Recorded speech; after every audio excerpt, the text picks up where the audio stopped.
পূর্ব ত্রিপুরা লোকসভা আসনের বিজেপি দলের মনোনীত প্রার্থী মহারানী কৃতি সিং দেববর্মনের সমর্থনে শুক্রবার সন্ধ্যাবেলা কৈলাসহর বিজেপি মণ্ডল ও চণ্ডীপুর বিজেপি মণ্ডলের উদ্যোগে একটি র্যালি অনুষ্ঠিত হয় কৈলাসহরে। এই দিনের এই র্যালিতে অংশগ্রহণ করেন রাজ্যের মুখ্যমন্ত্রী ডক্টর মানিক সাহা, চণ্ডীপুর বিধানসভা কেন্দ্রের বিধায়ক তথা রাজ্য সরকারের মাননীয় মন্ত্রী টিঙ্কু রায় থেকে শুরু করে বিজেপি দলের অন্যান্য নেতৃত্বরা। এদিনের র্যালিতে রেকর্ড সংখ্যক দলীয় কর্মী সমর্থকদের উপস্থিতি লক্ষ্য করা যায়।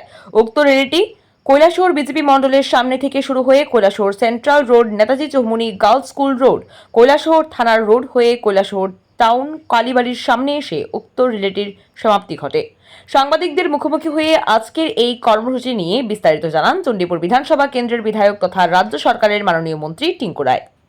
মোদিজি কেন ভোট করেন সবাই, এবং কৃতি সিং দেববর্মন এই রাজ্যের রাজকন্যা, তিনি এখানকার ভূমিকন্যা, এখানকার কৃষ্ণ মানিকের কন্যা, যে রাজ পরিবারের ত্রিপুরাতে অনেকগুলো স্থাপত্য, ত্রিপুরার অনেকগুলো অবদান সেই পরিবারের কন্যা দাঁড়িয়েছে।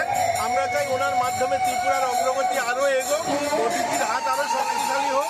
তার জন্য 26 তারিখে সবাই মিলে ভোট করে যেন বিপুল ভোটে ওনাকে জয়ী করে পাঠায়। আজকে ভোট হয়েছে, শুধু গণনার দিনের অপেক্ষায় 8 নম্বর আসনে যে ভোট হয়েছে সেখানেও আমরা বিপুল ভোটে জয়ী হব, সেটা নিয়ে কোনো পশ্চিম ত্রিপুরা আসলে আজকে ভোট হলো। বিরোধী দলের সুচিত্রা বর্মন থেকে অনেকেই বিভিন্ন আওয়াজ তুলেছেন, সেই অর্থে পূর্ব ত্রিপুরা কংগ্রেস এবং সিপিএম এর আওয়াজ শোনার দরকার নেই। আপনি কৈলাসহরের নাগরিক, এই কৈলাসহরে বিরোজিৎ বাবুর নেতৃত্বে কয়েক শত ছেলেরা নিজেদের বুকের রক্ত দিয়ে এই রাজপথ রিপোর্ট ভোরের আলো।